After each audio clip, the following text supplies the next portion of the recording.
আমি বলতে চাই এই কুকুর কেন কৃতজ্ঞ প্রাণী হইল? দেখো জোটা ওকে যার কোনো মূল্য নাই, এই হাড্ডি 5-6টা টুকরা এটা চেটে খাওয়ায়।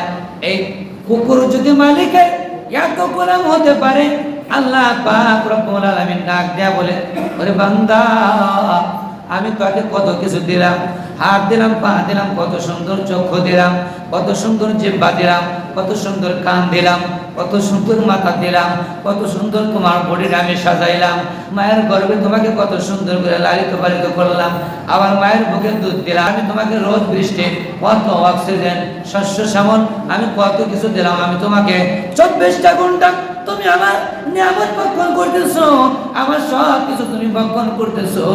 ওরে নিমুখারামি, এই যে এত কিছু পাওয়ার পরেও তুই সারা জীবনে একটা সিজদা লাগাইতে পারলি না, একটা সিজদার আমি উপযুক্ত হইলাম না, আমার গোলাম তো দূরের কথা, একটা সিজদা পর্যন্ত আমাকে দিতে পারলি না। তাহলে কি বোঝা গেল?